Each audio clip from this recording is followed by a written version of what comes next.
Bersama saya lagi dalam Alright Nopo Channel. Rupa-rupanya memang kaki pengecut. Betul apa yang dijangkakan oleh YB Rafizi Ramli, sahabat-sahabat semua, bahwa MP Bacok ini pengecut.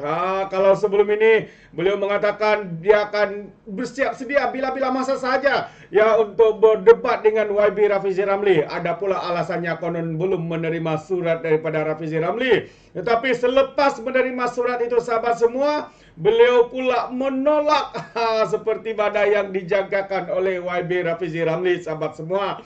Jadi menarik untuk kita dengar bersama kenyataan semasa pidato YB Rafizi Ramli malam semalam di Sungai Tua. Jadi sebelum kita menonton dan mendengar, jangan lupa juga untuk terus support Alright Nopo Channel dengan cara tekan butang subscribe, like, dan share. Sembari kita tonton bersama ucapan pedas daripada YB Rafizi Ramli. Assalamualaikum warahmatullahi wabarakatuh. Tacha Bang Seng Hao, Panakam. Alhamdulillahirabbil alamin wassalatu wassalamu ala asyrafil anbiya'i wal mursalin wa ala alihi washabbihi ajma'in. Rabbi shrah li sadri wa yassir li amri wahlul 'uqdatam min lisani yafqahu qawli. Saudari pengurusi majlis, sahabat-sahabat saudara Amiruddin Syari, insyaAllah kembali sebagai Menteri Besar Selangor, dan dengan itu saja telah mengalahkan rekod Azmin Ali, sebab Azmin 4 tahun dia jadi Menteri Besar Selangor ni kan, gaya besar. Medah 5 dan insyaAllah akan terus untuk penggal seterusnya. Jadi Azmin sembang kencang biar kat dia lah. Rekod dia memang telah terpadam. Saudara-saudara pimpinan yang hadir tadi, saudari-saudari pimpinan, tadi Datuk Wira Megat ada juga hadir. Saudara-saudari daripada Pakatan Harapan, daripada Barisan Nasional yang saya hormati sekalian.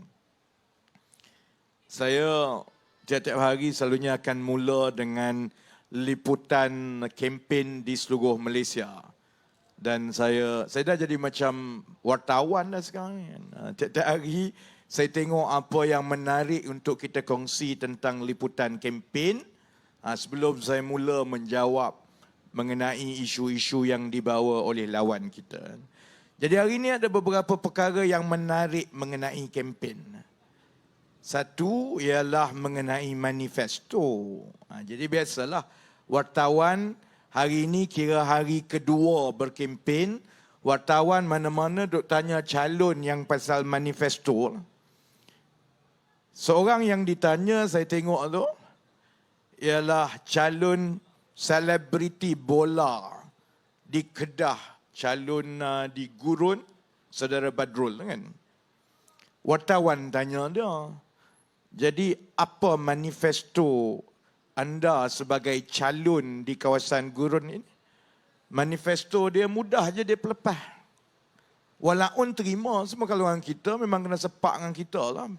Tanya calon, apa manifesto kamu? Jawab dia, undilah dulu baru tahu manifesto.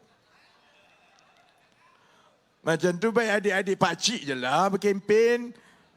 Masuk je lah pilihan raya, tak payah, senang. Jadi saja calon untuk Perikatan Nasional ini, cerita isteri gantung tak bertali pun tak penting, cerita bergaduh pun tak penting, cerita manifesto pun dia kata undi dia dulu. Kalau dia bertanding untuk Presiden Persatuan Bola Kedah, aku undilah. Sebab memang dah terbukti dah dia boleh main bola. Untuk jadi wakil rakyat ni kita tak tahu lagi, sebab itulah masuk orang tanya pasal manifesto. Kemudian saya tengok di kawasan saya, di Don Pandan Indah. Wartawan tanya, ada 2 orang.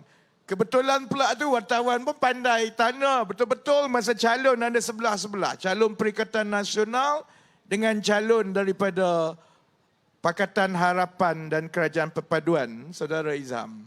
Tanya yang Perikatan Nasional, tanya dia, apa sebenarnya rancangan dan manifesto saudara sebagai calon PN di Pandan Indah ini untuk mengatasi masalah banjir?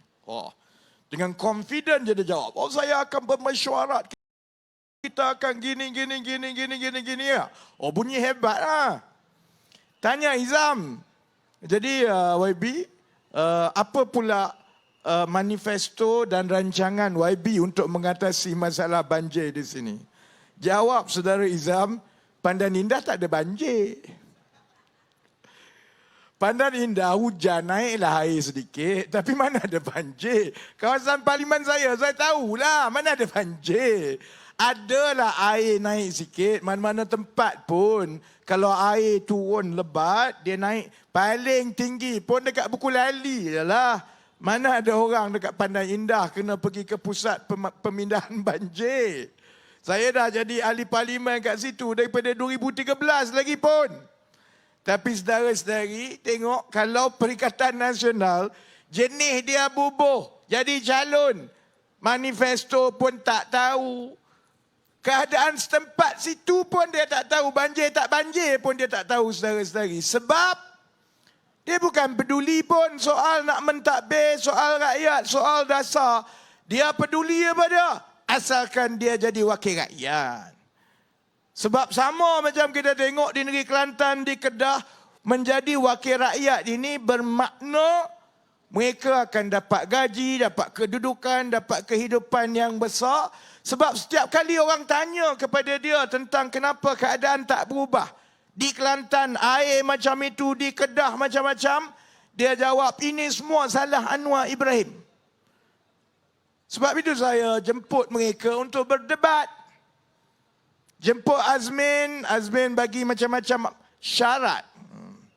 Dia bagi syarat turunkan harga minyak dulu, baru dia nak berdebat. Tak apa, lepas ni saya jawab soal turun harga minyak ni. Saya nak jawab untuk pengetahuan walaun yang dekat luar ni tak. Azmin bagi syarat turun harga minyak. Bayangkanlah kalau kita terbalik, dia Menteri Ekonomi, saya pembangkang. Saya jemput dia untuk berdebat. Saya bagi syarat, saya akan berdebat dengan syarat kita buat dekat Sandakan. Tak kemampus dia. Orang ajak berdebat, kamu kata kamu hebat sangat, datanglah. Tapi dia bagi macam-macam syarat sebab kita tahulah dia tak berani. Saya pun kata tak apalah, Azmin memang kita tahulah dia bukan berani sangat. Kita jemput pula Sanusi. Sanusi kan panglima. Semua dia berani. Dengan siapa dia tak berani? Dengan Sultan pun dia berani, saudara-saudari. Kita pun jemputlah Sanusi. Pun dia bagi macam-macam alasan lah. Ini tak akan membantu ekonomi, pumpang. Dia ingat dia duk maki pelekeh, hina semua orang tu. Gigi aku pun dia hina. Amir punya inci pun dia hina. Anwar Ibrahim pun dia hina. Adik dia pun dia hina. Dia ingat yang itu boleh menaikkan ekonomi. Membaiki kedudukan orang Kedah. Tak apalah, kita tahu. Panglima tak panglima, dia tak berani. Saya pun jemputlah. Tengok ni, tengok satu. Mantan Menteri Ekonomi pun tak berani. Panglima pun tak berani. Baik, kita cari siapa lagi dalam Perikatan Nasional ni. Kita cari teknokrat yang dia kata manusia paling cerdik sekali ada dalam Perikatan Nasional. Ahli parlimen daripada Bacok. Tak apa. Kalau dalam parlimen tu, dialah yang bajet dan acah paling hebat sekali. Mengalahkan Gubernur Bank Negara. Kalau dalam, saya ikut Zahir gelak. Sebab gaya dia gaya ahli parlimen TikTok. Yang dia peduli, macam ahli parlimen Bacok ni tak, dia naik, asalkan dia boleh tanya soalan kontroversi, dia letak kat TikTok. Jadi walaupun semua kata, oh hebat, cerdiknya lah. Teknokrat daripada PAS ni. Sebab dia tak tunjukkan, dia kena balon bila kita jawab. Dia tak tunjuk yang itu. Jadi sebab itu saya kata, tak apa. Azmin tak berani, Sanusi tak berani. Kita jemput yang paling cerdik daripada semua kalangan yang kurang cerdik daripada Perikatan Nasional. Kita jemput ahli parlimen Bacok. Saya ingat dia memang pening macam mana aku nak buat dia. Sudah. Akhirnya, orang duk tanya dia bertalu-talu 2 hari. Dia letak gambar Apa-apa dia buat pun dekat media sosial dia kena balun. Kau sanggup ke tidak, berani ke tidak, akhirnya dia pun jawab. Saya ingat ke dia nak jawab, dia nak berdebat lah. Dia jawab pantun, saudara-saudari. Saya dulu, kita kan dulu lah. Sekarang saya tak tahu kat sekolah ada lagi. Kan dulu dekat sekolah ada pertandingan debat, ada pertandingan forum remaja, ada pertandingan pantun, pesta pantun. Bayangkan kita masuk pertandingan debat. Lawan kita tengah berdebat. Dia yang lawan kita tu bangun-bangun dia berpantun, saudara-saudari. Bayangkan memang hakim kata kau ni gila ke apa? Salah pertandingan. Ini pertandingan debat yang kau berpantun tu kenapa? Dia bagi alasan tak dapat surat. Saya dah hantar surat petang tadi. Saya nak tengok kok kona baring mana lagi ni teknokrat PAS ni nak menjawab lepas ni. Kalau dia tanya, sebab selama ini dia dok main sentimen dan berbohong dengan rakyat, konon kerajaan perpaduan ini tak ada hala tuju ekonomi. Konon Perdana Menteri sebagai Menteri Kawanan tak erti buat kerja. Konon Menteri Ekonomi ni formula saja banyak tapi tak boleh pakai. Sebab itu saya ajak berdebat. Daripada kau sembang kosong saja belakang-belakang, buat apa? Mai datang depan supaya semua pengundi seluruh rakyat Malaysia boleh bandingkan apa rekod prestasi dan juga apa kamu nak buat dengan apa yang telah kami buat, telah berjalan dan akan kami buat. Sebab setakat ini kalau saya tengok bab-bab idea dan rekod prestasi ini, ada satu benda saja yang saya kena akui, Pakatan Harapan dan Barisan Nasional kalah dengan PAS. Satu benda je. Daripada dulu, kita tak pernah menang bab ini. Bab bila masuk pilihan raya, mereka ada macam-macam ciptaan. Ada wow besar lah. Ada kereta lah yang dengan logo PAS. Ada datang dengan bot logo PAS lah. Ada datang dengan meriam PAS lah. Yang itu kita kalah lah. Kita menang. Kalau bab itu pun kita masih lagi menang. Sebab dia duk bawa semua kereta kebal, bawa wow semua ni. Semua nampak cantik tapi tak boleh pakai, saudara-saudari. Buat wow besar apa, wow besar tumbang. Bawa drone pun, drone jatuh. Sebab akhirnya kita semua tahu rekod mereka sembang kencang tapi bila mentadbir, kita boleh bandingkan Selangor dengan Kelantan. Sebab itu saya ulang berkali-kali, saya tanya, yang kamu nak sangat ambil Selangor, nak sangat menang Negeri Sembilan Pulau Pinang, kamu ni nak buat apa sebenarnya untuk negeri dan rakyat Selangor? Untuk Negeri Sembilan, untuk Pulau Pinang. Sebab kita dah tengok dah di Kelantan, di Terengganu dan di Kedah, rekod kamu mentadbir memiskinkan rakyat. Selangor berada di kedudukan yang tinggi, negeri yang paling kaya, pendapatan rakyat yang paling tinggi, sumbangan kepada pertumbuhan dan juga kemajuan ekonomi nombor 1 dalam Malaysia. Pulau Pinang pun macam itu. Negeri Sembilan walaupun tidak dapat peruntukan dan tumpuan industri, kalau banding peruntukan persekutuan kepada Negeri Sembilan berbanding dengan Kedah, dengan Kelantan, dengan Terengganu, walaupun Negeri Sembilan lebih rendah, tapi sebenarnya Negeri Sembilan lagi kaya. Rizab lagi tinggi. Gaji rakyat lagi tinggi. Kekayaan rakyat lagi baik. Jadi sebab itu saya dok tanya tiap-tiap malam sebenarnya, kamu nak mentadbir, nak ambil alih ni, kamu nak buat apa? Bab ini yang diorang, bila dia tak boleh jawab, maka dia ada ulang yang sama. Oh, korang, kamu ni raja formula. Saudara-saudari, nak mentadbir memanglah kena ada idea. Kita nak kena tunjukkan kepada rakyat, kalau kita ambil alih dengan masalah yang ada pada ketika itu, sebenarnya apa yang kita akan buat dan bagaimana cara kita mentadbir untuk menyelesaikan masalah itu. Kalau kamu nak mentadbir dan nak ambil alih kerajaan, tapi satu apa pun tak ada dalam kepala, Hasilnya ialah apa yang kita lihat di Kelantan. Macam saya sebut, Kelantan sebelum Starbucks masuk Malaysia pun Kelantan dah 30 tahun ada Starbucks. Saudara-saudari.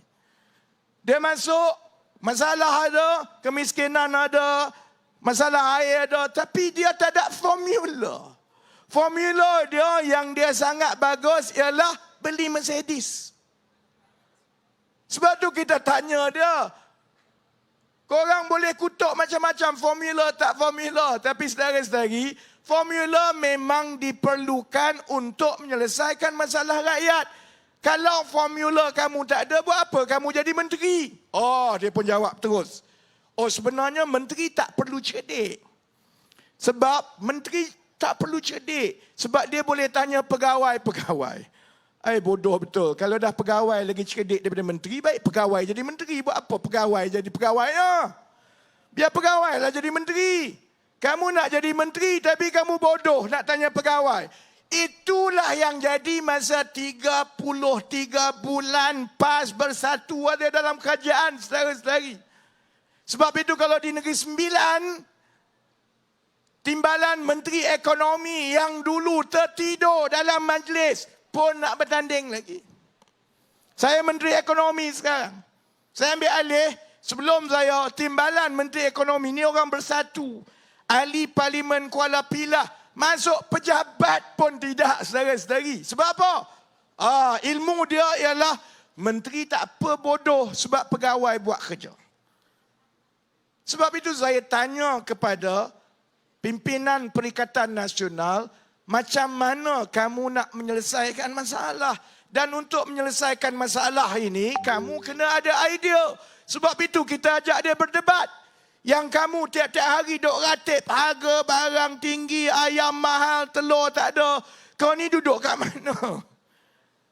Inflasi dah turun. Harga ayam dah sampai RM7. Harga minyak dah sampai RM20 lebih. 5 kilo berbanding RM40 zaman dia. Kalaupun kamu tak ada modal, paling kurang jangan kamu berbohong, saudara-saudari. Sebab itu sekali lagi, saya ajak dia berdebat supaya saya boleh jawab. Contoh dia. Kalau walaun, saya bukan bercakap dengan kat depan ni, saya bercakap dengan walaun yang duk tengok ni sebenarnya. Saudara-saudari, dalam kempen sekarang, yang menonton itu sama penting dengan yang hadir ni. Yang hadir ni, insya-Allah semua pangkah Pakatan Harapan dan Barisan Nasional. Ya, sebab tu dia ada kat sini. Yang tengok itu sama penting kerana mereka nak dapat maklumat. Baik, Azmin kata. Muhyiddin kata. Oh, kerajaan perpaduan yang ada sekarang ni, Anwar Ibrahim, Rafizi dulu, masa sebelum dia jadi kerajaan, dia janji nak buat macam-macam. Sekarang kamu dah jadi kerajaan, harga minyak tak turun. Baik. Azmin pun bagi syarat yang sama. Turunkan dulu harga minyak. Walaun semua. Yeay, tepuk tangan. Dia lupa satu benda, saudara-saudari. Bila keluar cerita turun harga minyak ni? Ini tahun 2007-2008.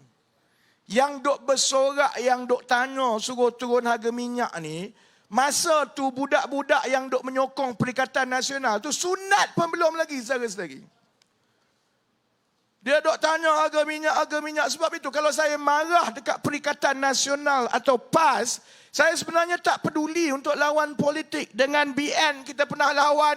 Saya dengan DAP saya pernah tegur, dengan Amanah. Dengan Anwar Ibrahim pun saya pernah tak bersetuju. Dia boleh tak bersetuju, boleh lawan politik. Tapi tanggungjawab orang politik mana-mana parti pun, jangan kamu membodohkan rakyat. Membodohkan rakyat itu menghancurkan masyarakat dan negara. Dan kalau ada satu benda yang saya seru rakyat tolak Perikatan Nasional kerana demi kuasa, dia tak kisah untuk bodohkan rakyat. Terutamanya yang muda-muda yang baru kenal politik ini. Yang undi 18 baru kenal ni. Tahun 2007-2008. Masa itu harga minyak dinaikkan mendadak. Masa itu, saudara-saudari, kedudukan kewangan kerajaan kita tak sama dengan sekarang. Masa itu hutang kerajaan tak sampai 600 bilion pun. Lebih kurang 1/3 daripada hutang yang ada sekarang. Masa itu pendapatan kerajaan masih lagi bagus. Masa itu tanggungan subsidi kita boleh lagi tanggung. Jadi sebab itu kita kata, oleh kerana keadaan itu berlaku serta-merta dan harga dinaikkan serta-merta, menyebabkan inflasi dan harga barang naik mendadak. Dalam keadaan kita tahu, terutamanya harga barang, kalau dia harga barang makanan ni dia naik, peniaga susah dah nak turunkan, dia kekal kat situ. Jadi sebab itu sebelum kita buat keputusan nak naikkan dengan mendadak, kita kena kira dulu apa kesan dia kepada inflasi, terutamanya inflasi makanan. Dan oleh kerana pada ketika itu kerajaan masih lagi ada ruang fiskal yang baik. Maksudnya hutang boleh lagi ditangani. Maksudnya pendapatan kerajaan masih lagi boleh menanggung subsidi minyak. Sebab itu kita kata, tidak ada keperluan untuk menaikkan harga minyak mendadak seperti itu. Jadi itu yang Datuk Seri Anwar kata, untuk kita bantu kesusahan rakyat secara segera. Kalau menang saja pilihan raya umum 2008, maka harga minyak akan diturunkan serta-merta. Baik, Saudara-saudara ingat tak parti mana yang ada dalam kerajaan, dalam Pakatan Rakyat tahun 2008 tu? Ada PKR, ada DAP dan ada PAS.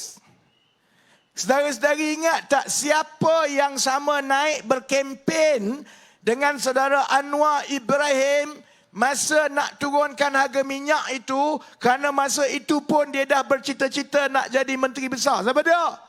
Azmin Ali. Azmin Ali menang masa itu DUN Bukit Antarabangsa sebab dia duk sibuk berkempen, hari ini menang, esok kita turunkan minyak lah. PAS menang sehingga berjaya membentuk Kerajaan Pakatan Rakyat 2008 yang terdiri daripada PKR, DAP dan PAS. Itu atas dasar hari ini menang, esok turun harga minyak lah. Yang dulu dok ulang berkali-kali untuk turunkan harga minyak ni, PAS lah juga saudara-saudari. Tapi mereka tidak ada kejujuran. Dia tak ada keikhlasan. Bagi dia berbohong kepada rakyat, membodohkan rakyat itu, tak ada masalah langsung untuk dia. Demi untuk kuasa, ini Islam cara PAS, saudara-saudari. Saya orang Terengganu.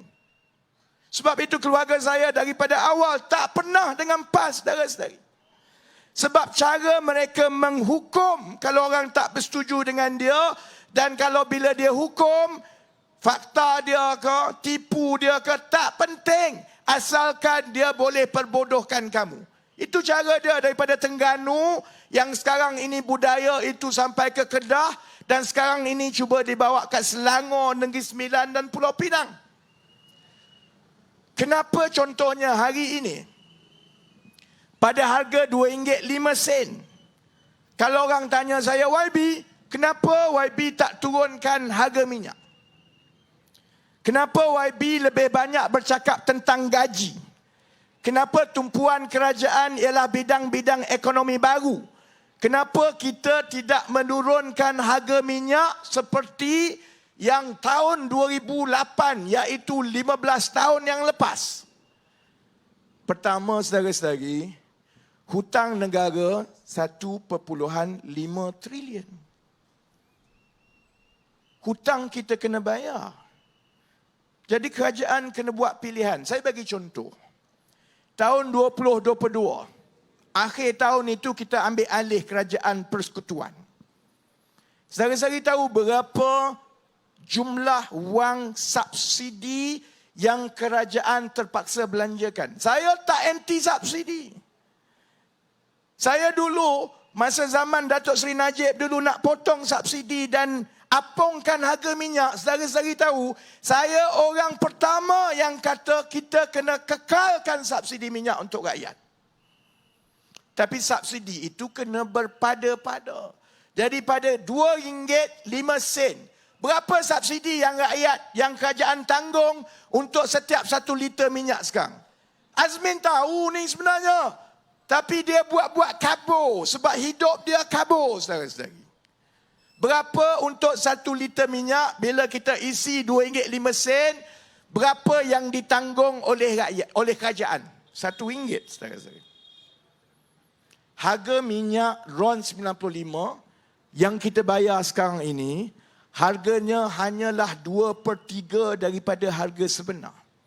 Harga sebenar sekitar RM3.10. Kalau kita nak turunkan harga minyak, kita kena tengok pada kadar RM2.05, setiap 1 liter RM1, berapa jumlah wang yang kerajaan belanjakan untuk mengekalkan harga pada RM2.05. Untuk RON 95, sekitar 25 bilion setahun. Tahun lepas, subsidi RON 95, subsidi diesel dengan subsidi elektrik mencecah lebih 80 bilion setiap tahun. Berapa sumber wang pendapatan kerajaan? Lebih kurang 300 bilion lah, lebih kurang. Campur tolak semua lebih kurang 300 bilion. Jadi kalau kerajaan dah kena bayar subsidi sampai 80 bilion, bayar lagi interest atas hutang lebih kurang 30 bilion. Bayar gaji pekerja semua beratus-ratus bilion. Bayar sewa, bayar perbelanjaan kerajaan. Akhirnya duit tu habis semua. Jadi macam mana kita nak bantu rakyat untuk naikkan gaji? Macam mana kita nak bantu rakyat untuk bina lebih banyak rumah-rumah? Macam mana kita nak bina program basmi kemiskinan yang mengubah kehidupan rakyat? Sebab itu dalam keadaan sekarang pada harga minyak mentah $80 satu tong, yang bermakna setiap 1 liter kerajaan kena bagi RM1 untuk mengekalkan harga pada RM2.05. Kalau nak menang pilihan raya, saudara-saudari, mudah je. Saya dengan Datuk Seri Anwar Ibrahim kata, jom kita turunkan harga minyak 20 sen. Habis semua orang akan undi, insya-Allah. Tapi maknanya akan ada gaji cikgu yang dipotong. Akan ada perumahan-perumahan rakyat termiskin yang tak berjalan. Air, bekalan air di Kelantan, di Sabah, bekalan air di Selangor kita tak dapat perbaiki. Anak-anak yang masuk universiti kita tak boleh bantu. Jadi saudara-saudari beritahu saya, yang mana sebenarnya yang lebih bertanggungjawab ni? Pakai duit tabur macam mereka buat nak masuk PRU 15 yang lepas, terutamanya di Terengganu untuk menang, ataupun kita terpaksa berhempas pulas berkempen macam sekarang untuk mencerdikkan dan mencerahkan rakyat bahawa kamu jangan ambil jalan pintas untuk keluar masalah. Terbaik, itu dia satu pencerahan yang padu daripada OYB Rafizi Ramli, sahabat-sahabat semua. Jadi jelas ya dengan pencerahan, dengan penerangan yang diberikan oleh Rafizi Ramli. Ya, bukan sukar ya untuk melakukan tanggungjawab ini kerana hutang yang ditinggalkan oleh Kerajaan Perikatan Nasional semakin bertambah. Tapi hari ini dengan adanya kebijaksanaan daripada Perdana Menteri, Kabinet yang ada, ya hari ini mereka harus utamakan ya perkara yang lebih utama, ya terutamanya hal yang berkaitan dengan rakyat. Jadi terbaik sekali lagi kita tahu bahawa MP Bacok yang kononnya ya bersedia untuk menyaut cabaran berdebat dengan YB Rafizi Ramli, rupa-rupanya adalah juga pengecut seperti Azmin Ali, Sanusi dan juga MP Bacok ini dengan alasan memberikan alasan yang Sama yang seperti alasan yang diberikan oleh Sanusi, sahabat semua. Jadi terbaik daripada YB Rafizi Ramli, kita tahu siapa yang sebenarnya yang pengecut, siapa yang penakut. Dan akhirnya terjawab.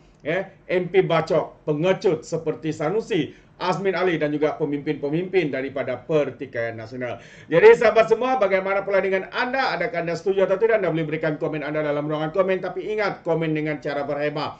Jangan menjadi seperti lebay-lebay, geng sapu bersih, walaun-walaun, geng Taut Anwar JT apabila memberikan komen penuh dengan hasutan, kebencian dan juga fitnah melampau. Sepertinya mereka tidak punya otak kerana mungkin otak mereka tertinggal di dasar Laut Selat Melaka. Sampai di sini saja, izinkan saya untuk mengundurkan diri. Seperti biasa, peribahasa mengatakan, tapapun kangkap, 2 tahun keinginan. Dalam bahasa Melayunya, tepuk dada, tanya selera. Sekian saya daripada Alright Dapat Channel. Kita berjumpa lagi. Bye-bye.